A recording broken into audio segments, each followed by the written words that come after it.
We started Culturally Speaking to indulge our curiosity about the way others live and a desire to inspire conversations about how we have far more in common than we realise.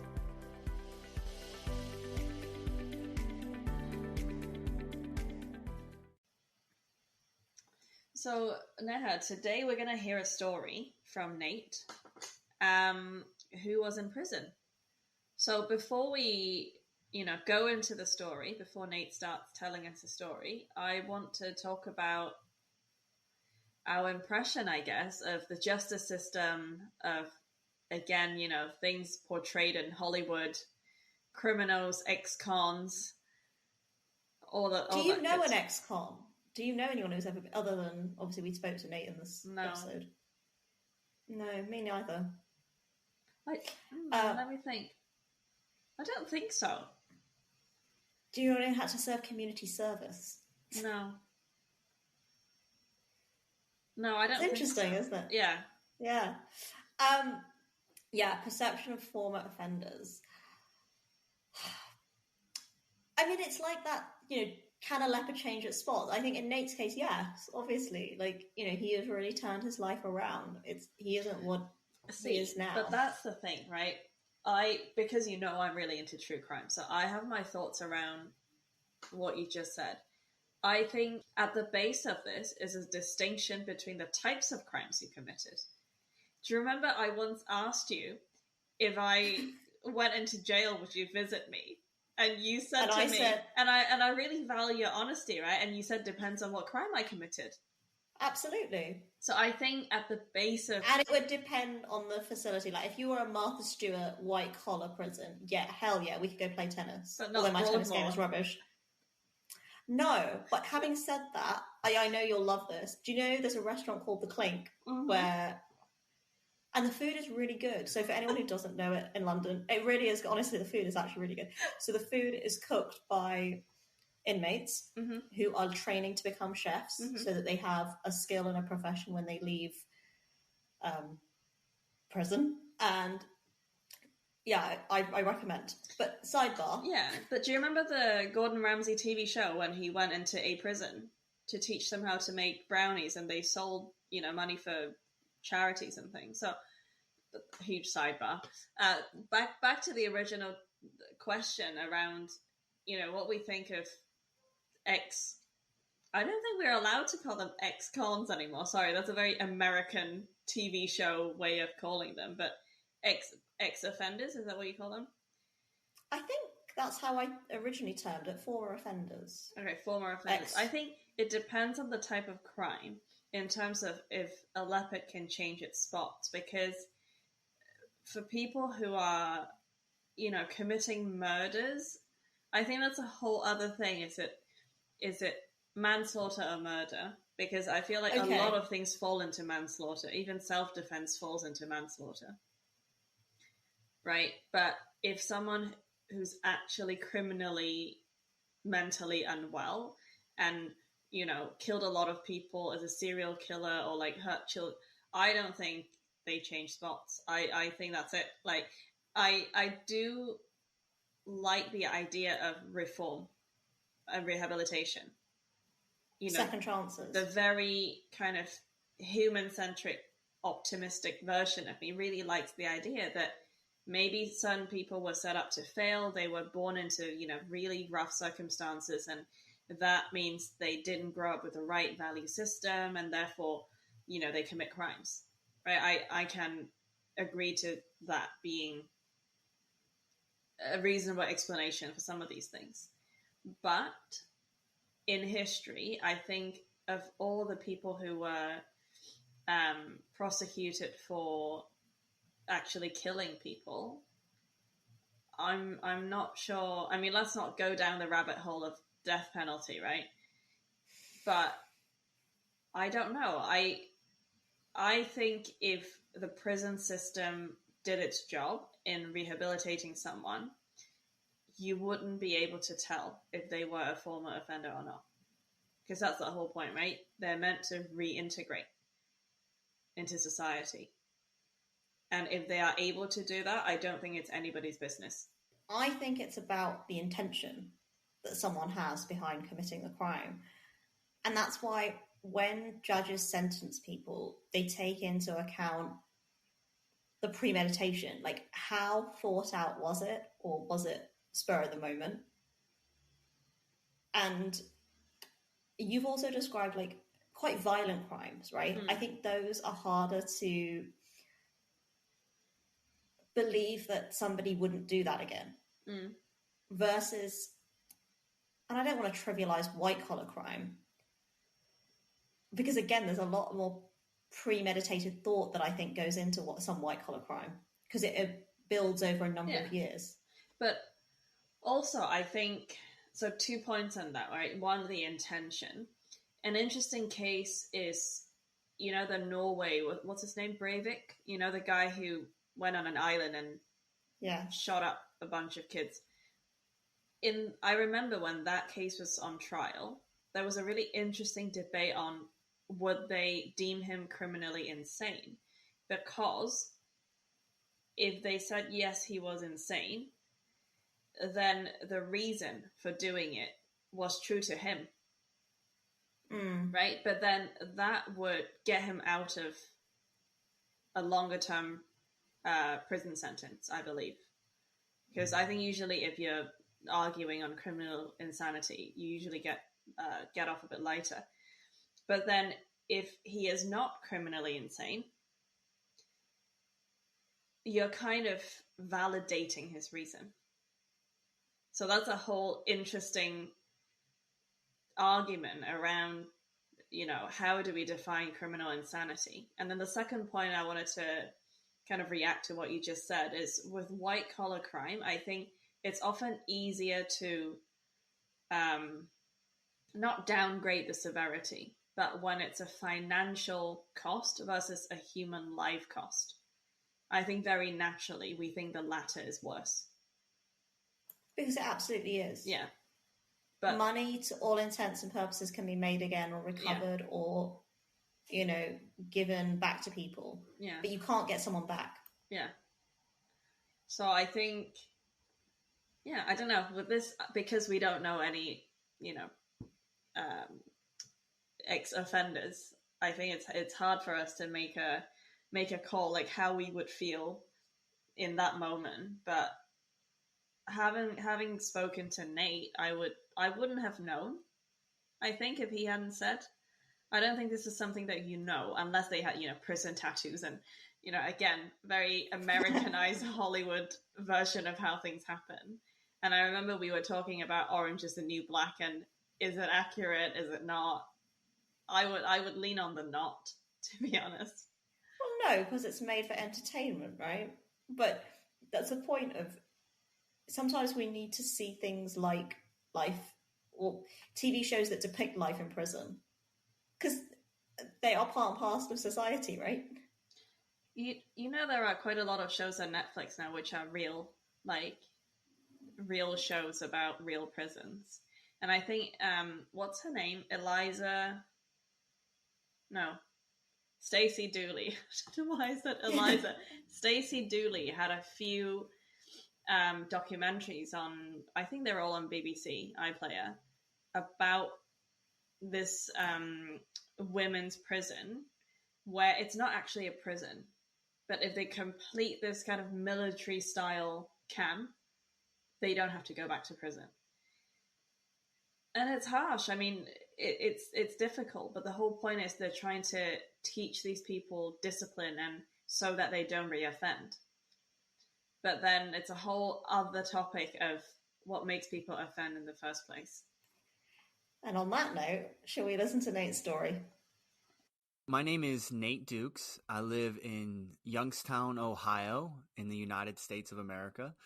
I am a first-time author and speaker. A good part of what I get to do is I get to travel to different stages, both virtually and in person. And I get to speak to people about my comeback story, about the things that I did early on in my life, but also where I'm at now. Not with the intention of bragging on how good I am, but with the idea of actually inspiring other people to start from the bottom, create their own comeback, and prove some negative voices wrong. So when I was in my 20s, I decided that I was going to chase what the world would say is success. And the reason why is because when we were growing up, we were the poor family. We didn't have a whole lot. We got a lot of handouts. We shopped at a lot of secondhand thrift stores. Nothing wrong with it. I think that you can find a great deal. I always started to develop this unhealthy mindset that maybe there was something wrong with me or that we would always live this way. And so in my 20s, when I really started to become my own person and make my own decisions and form my own belief system, I was going to say, I don't want to live like that anymore. And I want to be wealthy because we didn't have much growing up. And I thought that other people who had things were happy. And since I wasn't happy, maybe I needed to get things of my own. And so when I was in my 20s, I actually decided that I was going to go to college, and I went to college for 4 years. While I was in college, I actually got introduced to what every college student does, which is a whole lot of partying. And I'll be honest with you, I had a really great time. I got introduced to friends. I felt like I was the life of the party. I had a whole lot of personality. But what I learned in that season of my life is that oftentimes what feels good in the moment isn't good for our future. And so I ended up not graduating from college. I did drop out after 4 years, but I had this massive ambition inside of me that said, Nate, you've got to make something of yourself. And so I started my own marketing company right out of college. And, you know, you hear these stories all the time of these young hotshot kids. You've seen the movies, right, where they drop out of college, they have a great idea, they get their team, and one thing after another, all of a sudden they blow up and they become super successful. That's not my story. That never happened to me. I just want to be very clear. I did okay. And when I say okay, I just barely was able to get by.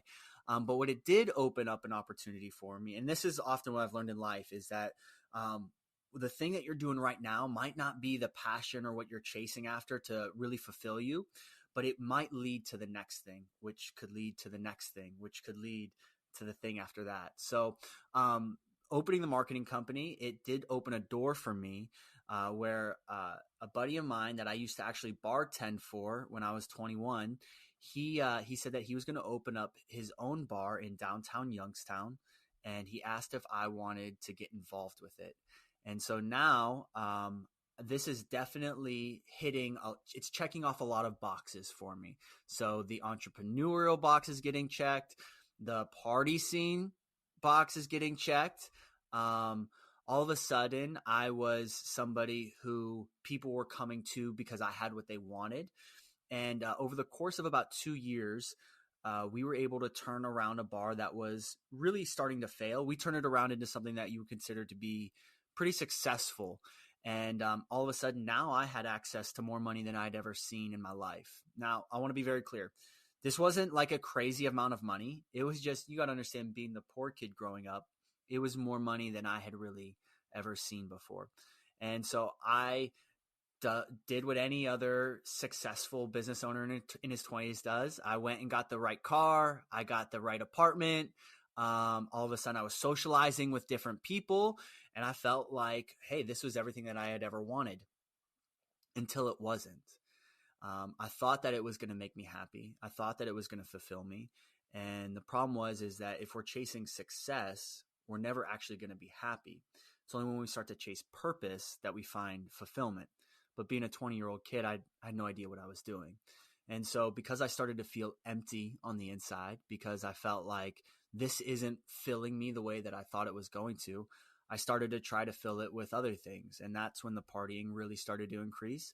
That's when really my drug addiction started to take off. It started off in college taking ADD medication to study for tests, and it spiraled out of control into me not just having my own prescription, but buying 3, 4, 5 other prescriptions and taking 5x the amount that I was prescribed a day, not sleeping for 3, 4 days, and then just trying to figure out how to keep myself together. But on top of that, not only did the partying increase, but also I started to go to the casinos and gamble it started off as fun, but then it started to feel like I needed to go. And I started chasing more money. And what's interesting with going to casinos is that sometimes you win and sometimes you lose. And, you think about the wins more than you think about the losses. But really, the way that a casino is designed to work is that the house always wins. So if you play long enough, it doesn't matter how much you've won, eventually you're going to lose. And so this gambling addiction that I now formed, combined with a drug addiction, led me to really losing most of the income that I had generated. And so my bank accounts were empty. But the good thing about being a business owner is that just because your personal accounts are empty doesn't mean that your business bank accounts are empty. And so I made some pretty fatal mistakes early on, and I started mixing personal money and business money together. And I would take money from the cash register. I would take money from the deposit bag. I would take money right out of the bank accounts, and not with the intention of stealing the money. I didn't think of it like that. I looked at it as, well, this is my money anyways. I own the place. I'm just borrowing it, really. I'll pay it back because I'm going to go to the casino. I'm going to double. I'm going to triple it. It'll be good for the business. It'll be good for me. And yeah, we'll be fine. Well, turns out that didn't happen. And so it got really bad to the point where we had 20 employees who worked for us, and it was payday, which meant it was a Friday. And my business partner pulled me into the office and he said, "Hey, Nate, it's time to cut the checks." And that's when my world started to crash right in front of me, because I told him I just came clean in that moment. And I said, "Hey, if we cut these checks, I just want you to know there's not going to be any money in the accounts to cover them." And he had a confused look on his face. He didn't really understand. And then all of a sudden it started to catch up. He realized that I had taken the payroll money the night before and I had lost all of it.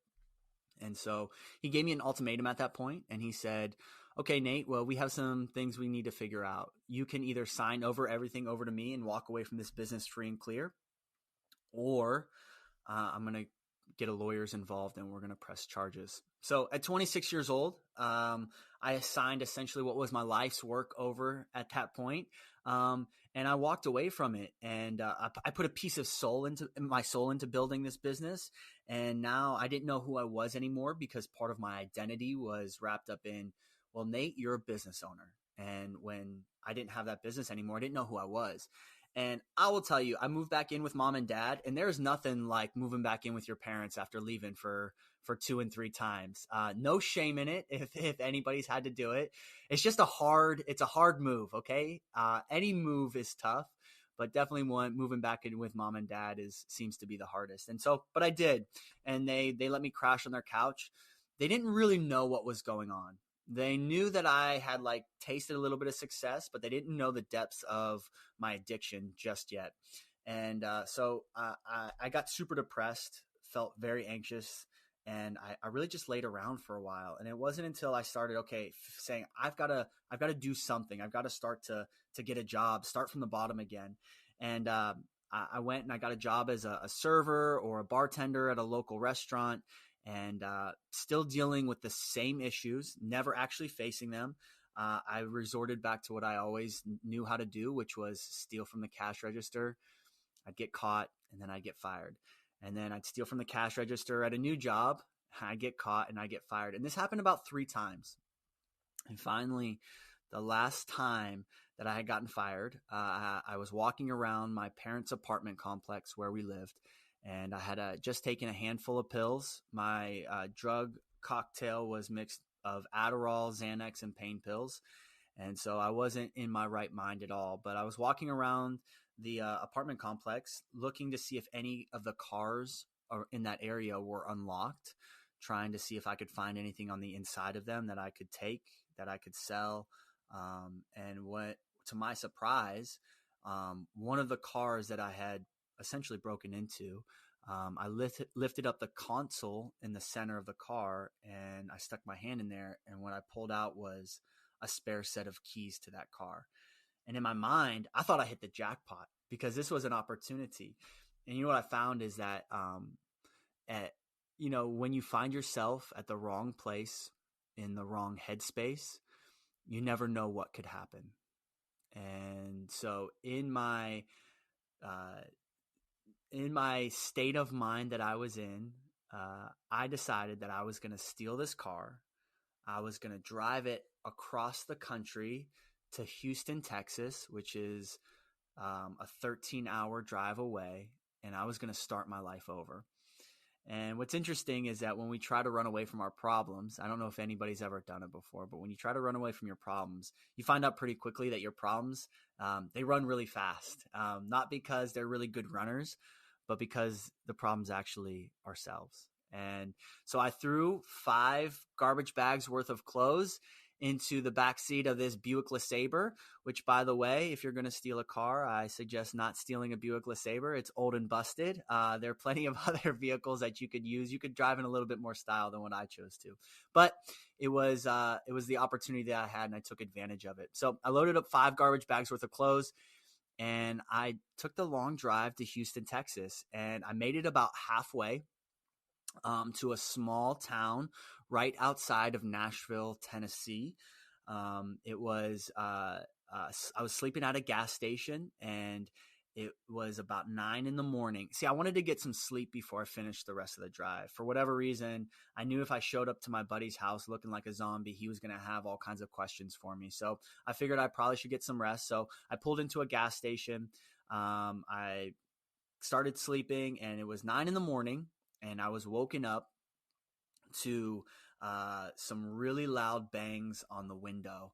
Boom, boom, boom, boom, boom. And the car door was being yanked open. A stranger's hand was pulling me out of the car, and I found myself on the ground being handcuffed and putting in the back of a cop car. And all of a sudden, my brain started to catch up with me, and I realized I'm in some serious trouble. And so they obviously realized at that moment that the car was stolen. And it was interesting. I was sitting in the back of the cop car, and this thought kept replaying over and over and over in my mind. And it was this: you're never going to change. This is who you are now. Your life is never going to look any different. But I also asked myself this question: how did I even get here? Because this is not the person that I intended to be. This is not the life I ever wanted to live. And so the very kind officers took me to Cheatham County Jail in Ashland City, Tennessee, where I spent 6 months of my life. Turns out you're not allowed to steal a car and drive it across the country. The law enforcement, they frown upon that. They look down upon it. And so they did give me a felony, theft over 1,000. And they gave me 2 years of probation.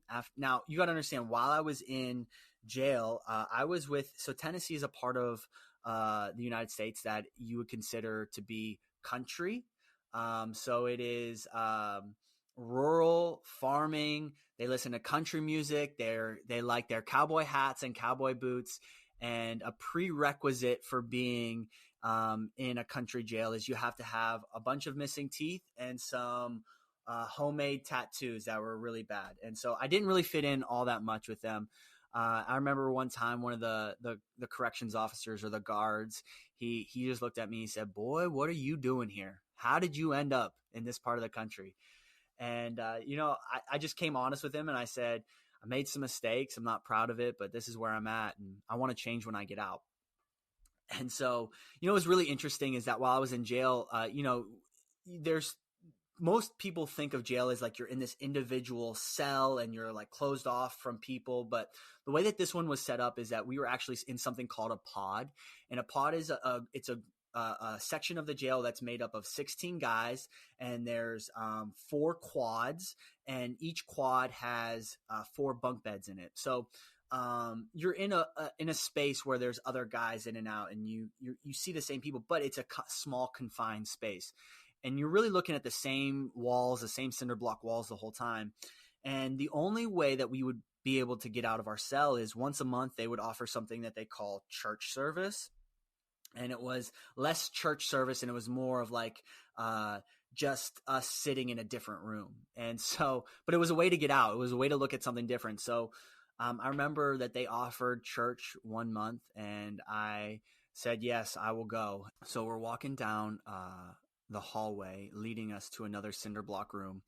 And when we get there, there's 16 folding chairs, and we all file in and we sit down. And once we sit down, there is a really, really, really old guy that walks in, and he sits down in one of the chairs, and he pulls out this really, really, really old guitar. And he looks at us and he says, as he's kind of strumming and tuning the guitar, he says, "Fellas, the only difference between me and you is that I never got caught."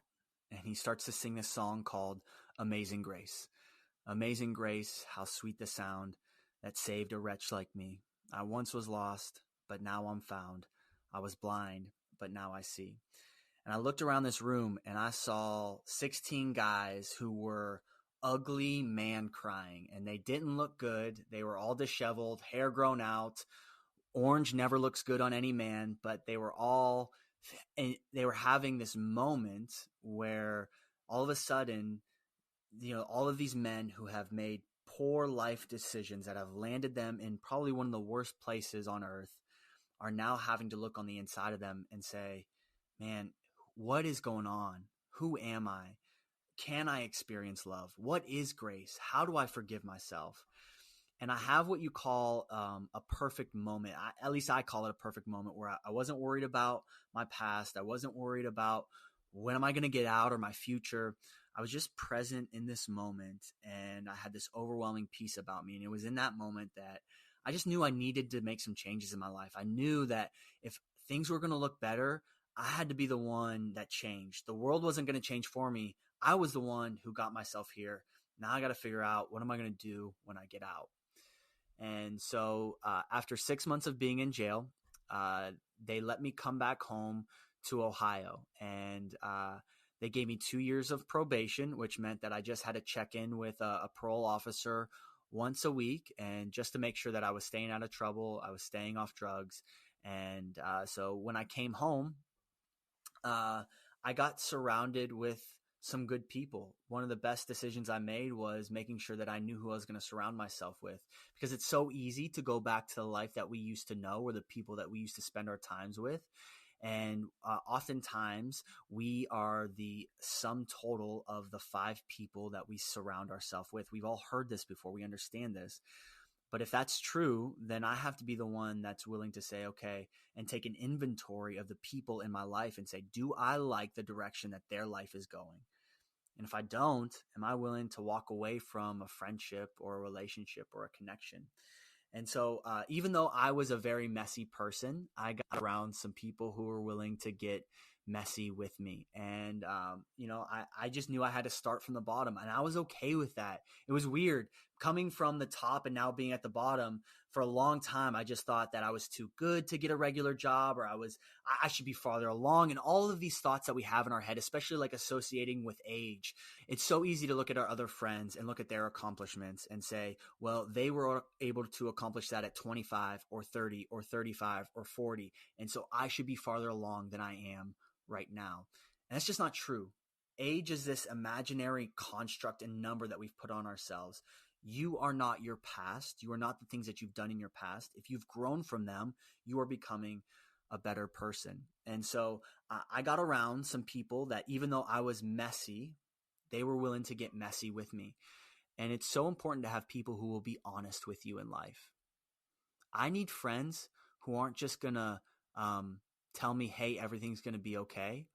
I needed friends in that season of my life that said, you need to get it together, and I'm willing to help you, but you've got to put the work in. And so one of the first jobs that I got right out of jail was really the only place that would hire me at. I became a landscaper, which means I was cutting grass all day. I was doing people's lawns. I was shoveling mulch, and I was doing all of this, working long hours during the summer, and it was hard work. But I was telling you, it started to develop some consistency in my life that I didn't have before. And during this whole time, I got the opportunity to wear headphones while I worked. And instead of listening to whatever playlist that was on my phone or iPod that day, I started really diving deep into personal development content. I got super inspired to change my life and start from the bottom. And I started listening to personal development coaches. I started listening to different faith teachings. I had this spiritual awakening where I wanted to live for something bigger than what I was living for right now. And I just went on this journey of saying, okay, I've got to change my life. And the only way that I can do that is by changing my mindset, my habits, and my decisions. And so I've been able to make a massive comeback in my life. My life now looks nothing different or nothing. My life now looks nothing like what it used to. So currently right now, some highlights are I'm married, which is an incredible feat. If you knew who I was in the past, you'd be amazed that I could ever get married. But she's an amazing, wonderful woman.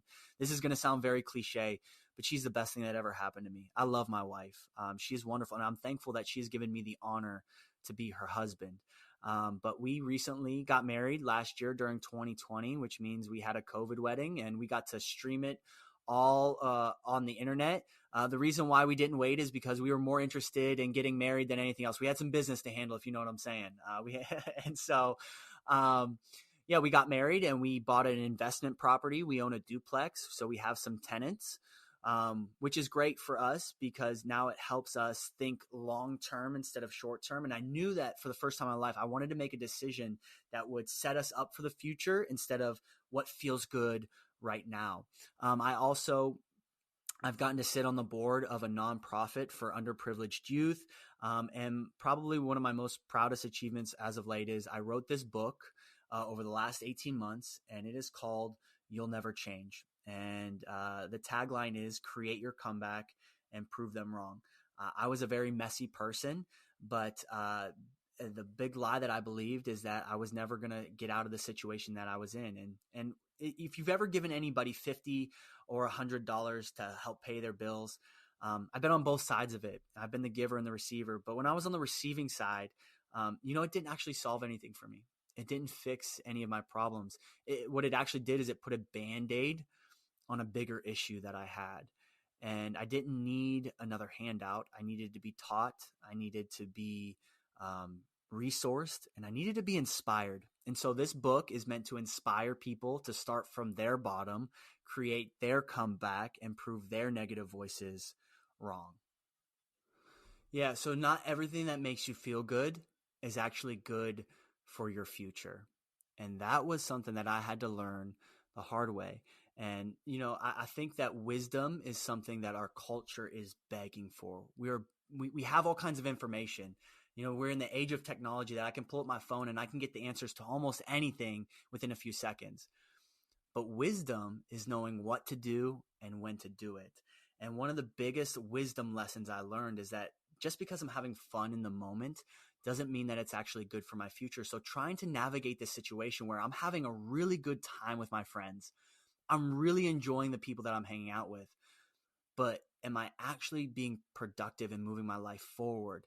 And the only way that you can really know that is if you have a vision for your future. If you don't take control of where your future is going or the direction of your life, somebody else will. And let's be honest, you may not actually like the direction that's going. If you go to the airport right now and you say, hey, will you please sell me a ticket? They will gladly sell you a plane ticket to almost anywhere. But if you don't give them a destination, they might sell you a ticket to somewhere that you don't actually want to go. And so I just really encourage you that if you haven't gone on this journey of saying, what can my life look like in a year from now, in 5 years from now, in 10 years from now, and getting very specific, getting very detailed of what's the impact that I want to have? What's the relationships that I want to have? If you don't have a vision, it's hard to compare your friends to the friends that you need to have. What I mean by that is that if you're just having a really good time and you have no vision for your life, you're not going to know that these are not the people that I should be hanging out with. But when you have a crystal clear vision, and all of a sudden these friends who, man, we have a couple drinks, we go out to the bars. And again, there's nothing wrong with that. I still do that from time to time. I love spending time with good friends. I just don't always give them a voice into my life because I know that I have been called to something greater. I know that there's a bigger direction on my life than just spending time with friends at a pub, at a bar, and getting a bite to eat. There's nothing wrong with it, but I think deep down inside, we're all meant for more. And if all of your life is just having a really good time, I think what actually ends up happening is you become less and less fulfilled. We all say that we're chasing happiness. That's what we want to be. We all want to be happy, right? When you ask somebody, what do you want for your life? And this is actually a common question that I ask people that I work with. I say, what do you want for your life? And most of the time, people haven't thought of that question before. So they'll give you a very generic answer, which is, well, I want to be happy. I want to make enough money. I want my bills to be paid. But oftentimes we may mistake happiness for fulfillment, because happiness is this feeling that will come and that will go. But fulfillment is something that says, I'm actually stepping into my purpose. I am living for something greater than myself.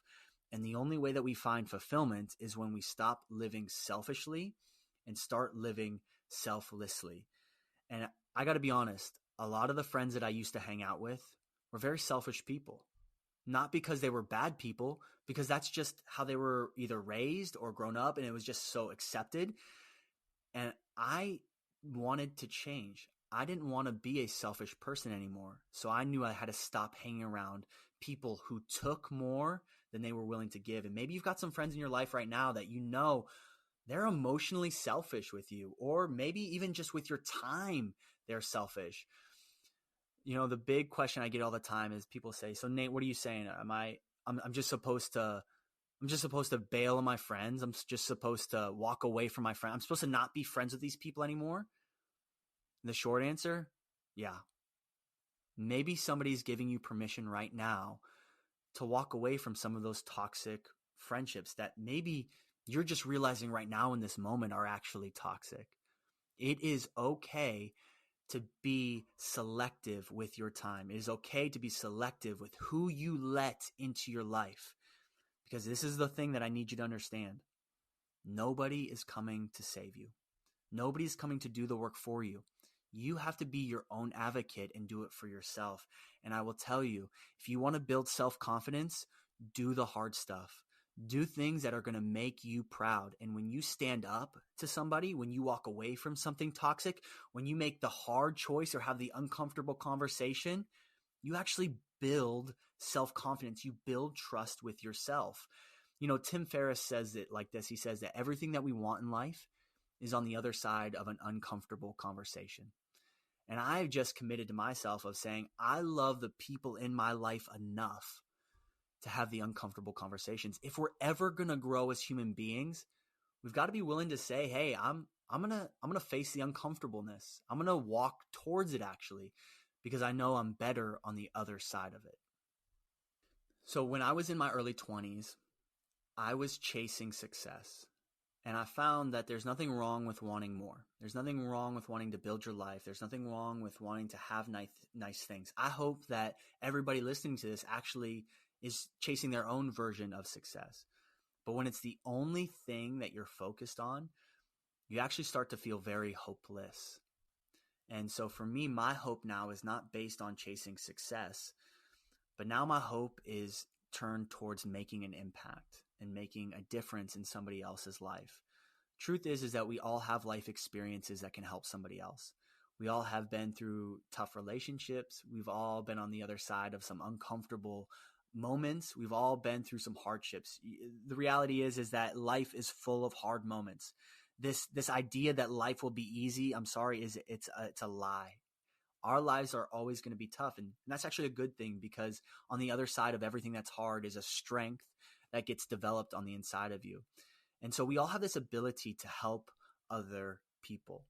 And for a long time, I thought to myself that I had this thing called imposter syndrome of like, who am I? Who am I to help anybody? If anything, I've messed it all up.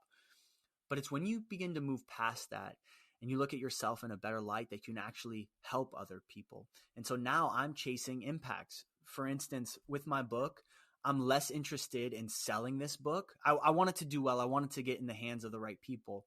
But really, my big passion for right now is this new initiative that I've started, and it's called a Pay It Forward initiative, where you can partner with me and you can actually buy a book for someone that you've never met before, and I will personally deliver it to them.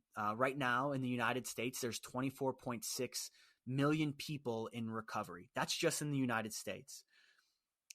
I am committed to helping people. And so right now I am partnered with different recovery centers, different rehab facilities locally and out of state to be able to give this book away for free. And so when you go to pay it forward, you're actually being a part of somebody's comeback story, because this book, it's not another handout. It's meant to inspire somebody. And so my hope comes from chasing impact over success. And I just believe that I'm willing to do my part in making this world a better place. I know I'm hitting on all the cliche things right now: impact, a better world. But the reality is having that mindset is so much better than being stuck in this negative mindset. You know, in this life, we will always find what we're looking for. So if you're looking for the world to be a terrible place, if you're looking for that person to take advantage of you, if you're looking for the negative inside of somebody, if you're looking for it to rain, it always will. But if you're looking on the other side of the coin of, I'm looking for the beauty in people, I'm looking for the love, I'm looking for how can I help someone change their life, I'm looking for an impact, I'm looking for the sunshine, I promise you that you'll find that as well. Right now, I would rate my life satisfaction at a 10 out of 10. And this is why. It is not because I have everything that I've ever wanted. I've got big goals. I've got big dreams. I've got things that I still want to chase. There's still things that I haven't done in life. There's places that I haven't gone. There's things I haven't seen. That's not what is making me happy. The reason why I'm satisfied with my life is because I do really hard things every single day. I take a cold shower every morning, not because I believe in the power of cold showers, which there's plenty of health benefits associated with it, but it's hard and it's not something that I want to do. Every single time I'm faced with looking at the shower head and I've got to make that decision because I take the warm shower first and it feels good and it's so nice, right? Taking a warm shower feels great. And then I've got to make the intentional decision of I'm about to put myself through a little bit of hell for the next 60 seconds. And I do that because it's hard, and it is developing a strength on the inside of me because life is full of hard situations. And if I can overcome this cold shower for 60 seconds, I will be able to overcome the anxiety and the stress that comes along with traffic and dealing with problems that pop out of nowhere. And all of a sudden I'm feeling the anxiety of pressure from a boss of a project that I got to do, or my family members are now all of a sudden they're fighting and I have to be the middleman between all of it. And life is hard. And so I can either choose to be run over by it, or I can choose to get stronger for it. And so I do really hard things every single day. So my life satisfaction is a 10 out of 10 right now, not because I'm where I want to be. Trust me, I'm not. I'm starting from the bottom just like everybody else. My impact is very small right now, but I'm building something brick by brick. It's like this. It's like we all have played a video game before where you play all the way through and you get to the very end, you beat the final boss, and that's it. The credits roll and you're done. Game over. The most fun of any video game you'll play is when you get to a new area of the map where it was blacked out before, or you get to a new level and you have a new superpower that you didn't quite have, and all of a sudden you've got this new level. Growth equals happiness. Growing is what makes us better, what gives us a quality of life. And right now, as a human being, I am 100% capable of saying, I'm still growing. I haven't arrived. And so for me, that is where I get my satisfaction from. So, wow, that was an incredible story. I think that, talking to Nate, people listening wouldn't have seen Nate, but, us meeting Nate on camera and everything, like, he's got so much positive energy, and I'm really happy for him that he turned his life around and all of that. And in the story in particular, I was smiling when he retold the story, and I'm going to go ahead and call it a meet cute. When he was at church and, met this old man who was saying Amazing Grace, and yeah, it was a very sweet moment. It's like serendipity. Not like a movie moment. Yeah. I love that you called it a meet cute. I guess in many ways, like, listening to Nate's story, that was his meet cute. Does it change the course of... Mm-hmm. Is it too dramatic to say the course of his life? No, but in a movie, yes, that is where okay, we're into the second half of the film now. Yeah. And I agree. His positivity, it really kind of shone through. And I hope people do hear that in his voice. It was really incredible. So one of the things that I was thinking about obviously, as good friends.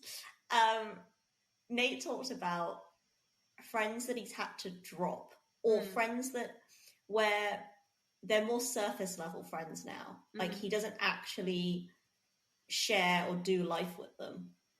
He just keeps it very, you know, again, for want of a better word, surface level. And how friendships change over time. And how friends that you might have gone deep with once and you might have great experiences with, or even not so great experiences with,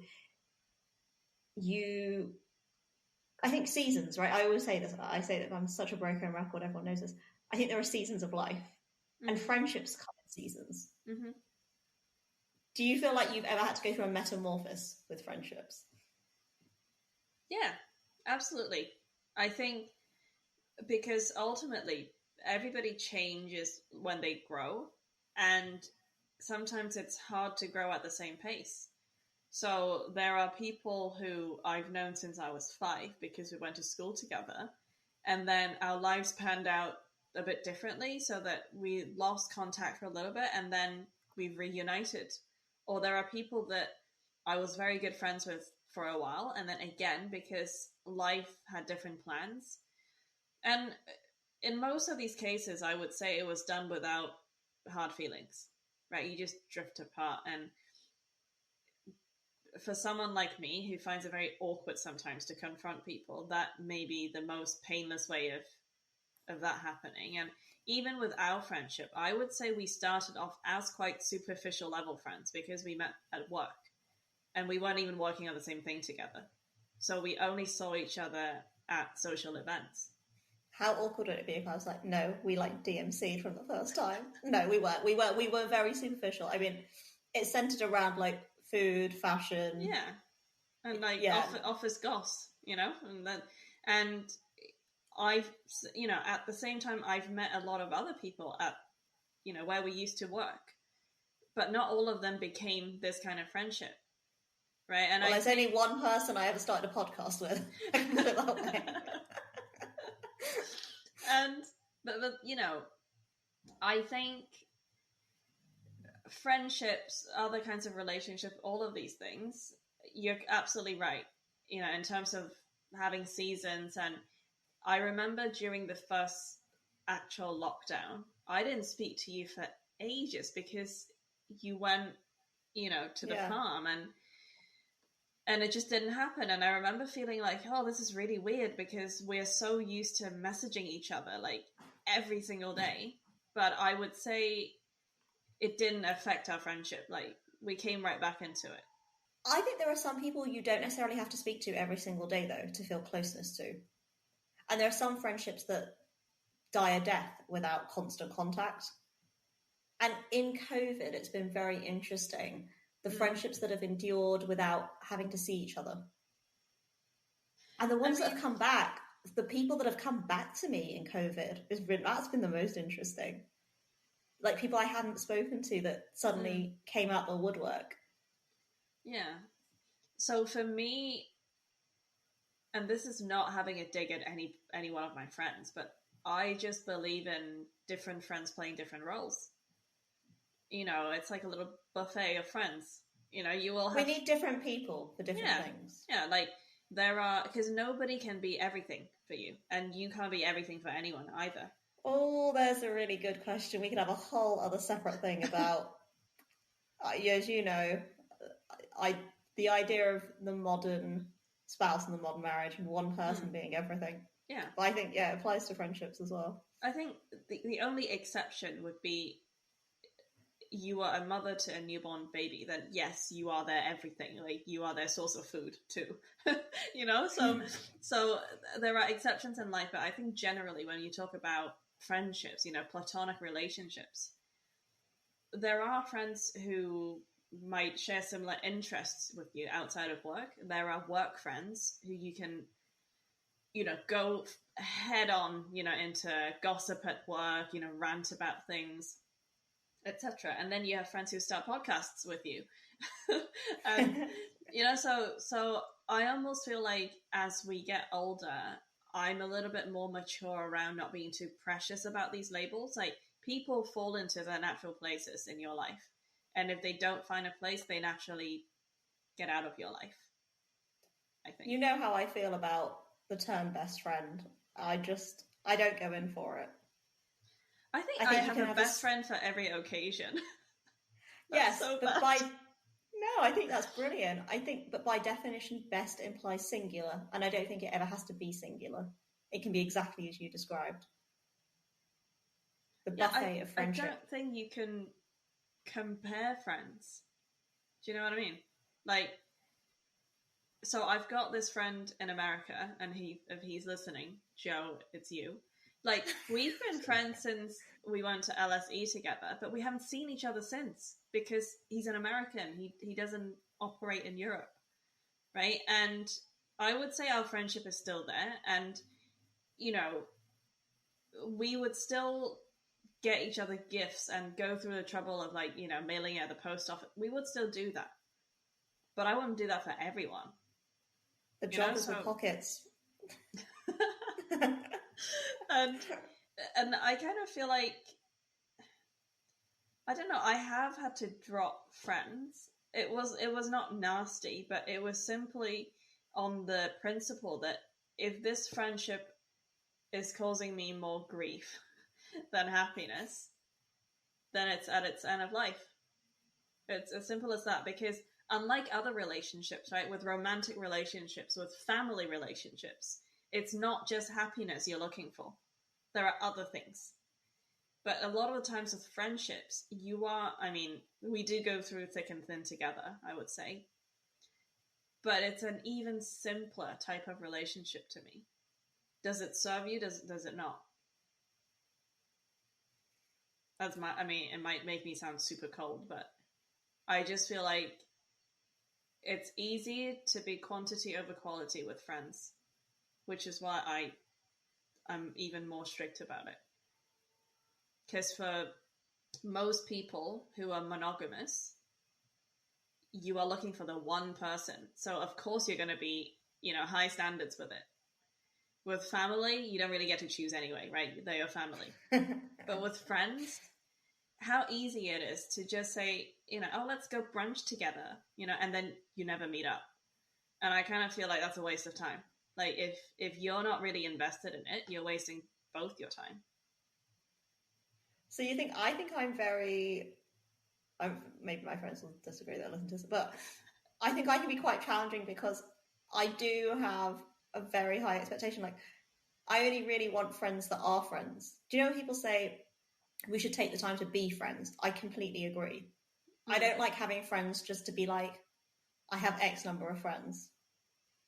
I like to actually know my friends. But what I'm saying is, because the definition of a friendship is so much looser than a romantic partner or family, right? You don't have obligations. You don't have any responsibilities being friends.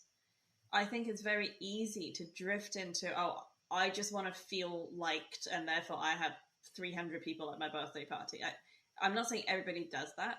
I'm saying it's easier to do that. It's easier to have 20 friends who are not really friends than to have 20 boyfriends.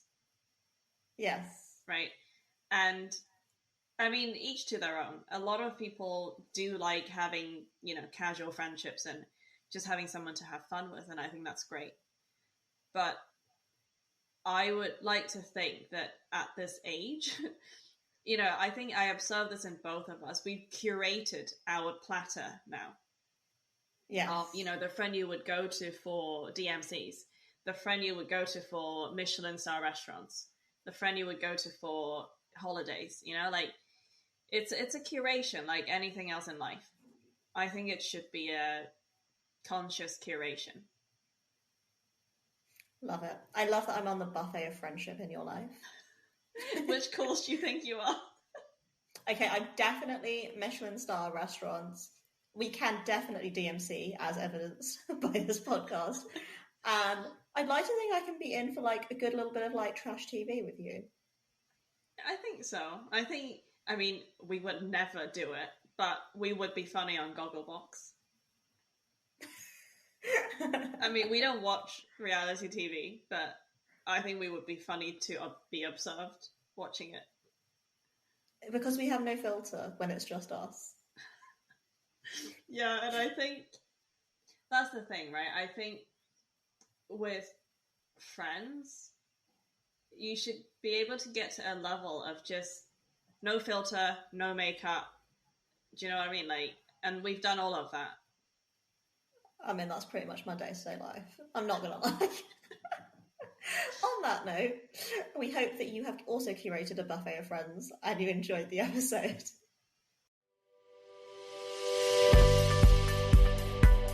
Subscribe, rate and review on your favourite podcast platform and follow us on Instagram at Culturally Speaking Podcast. You can also check out our website culturallyspeaking.co.uk for a transcript of this episode. Share your stories or your show ideas with us by sending us an email at theculturallyspeaking@gmail.com.